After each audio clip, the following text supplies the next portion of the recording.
അതെ, ആ വീട് പണി ഒന്ന് വേഗം തീർക്കാൻ പറയണം. അല്ലെങ്കിൽ ഒരു വാടക വീടെടുത്ത് ഞങ്ങൾ ഉടനെ അങ്ങ് മാറ്റണം. എന്താ ദിടീരങ്ങനെ തോന്നാൻ കാരണം? നിങ്ങളുടെ കൂടെ ഉള്ള ആളെ കൊണ്ട് വലിയ ശല്യായിരിക്കാം. ആറ് മുറുകനോ? അവൻ നിന്നെ എന്ത് സെൽഡേ ചെയ്തു? എന്നെ അല്ല, മീനാക്ഷിയെ. അതുമല്ല തമാശക്കാക്കി പറഞ്ഞതാ. കളിയും തമാശയൊന്നും അവളുടെ അടുത്ത് വേണ്ട. എനിക്കോ ചീത്തപ്പേരായി, ഇനി അവൾക്ക് കൂടി ചീത്തപ്പേരുണ്ടാക്കി വെക്കണോ? നിൻകെ ഒരു ചീത്തപ്പേരുണ്ടായാൽ അത് കളയാതെ നോക്കേണ്ടത് നിൻ ജവാബ്ദാരി, നന്ദല്ല. കളിയാക്കണ്ട. മല്ലയ്ക്ക് നല്ല ചീത്തപ്പേരാ. ആ ഡോക്ടർ പെണ്ണായിട്ടുള്ള അടുപ്പം ഈ നാട് മുഴുവനും പാട്ടാ. പാട്ട് മാത്രമല്ല, എന്റെ പാരഡി ഇറങ്ങിയിട്ടുണ്ട്. സീടെ ഈ നാട്ടുകാരെ കൊണ്ട് ഞാൻ തോട്ടല്ലോ.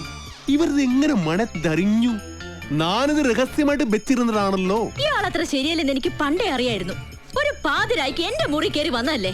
ഓഹോ, അപ്പോൾ അങ്ങനെ ഒരു സംഭവം ഉണ്ടായിരുന്നല്ലേ? എന്താ മല്ലയ്യ, എന്താ ഞാൻ കേൾക്കുന്നത്?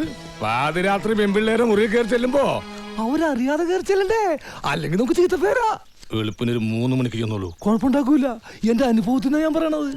കുട്ടിയുടെ കാര്യത്തിലല്ല, നമ്മുടെ ഭർത്താവ് ഉപേക്ഷിച്ചു പോയി കാർത്തിയാനില്ലേ, ഇരിങ്ങാലക്കുട ജംഗ്ഷനിൽ പാലുറ്റി നടന്ന എന്നെ കെട്ടിയിട്ട് നാട്ടുകാർ എല്ലാം പോയപ്പോ ജെറ്റിട്ട് ഓടിയില്ലേ ഞാൻ.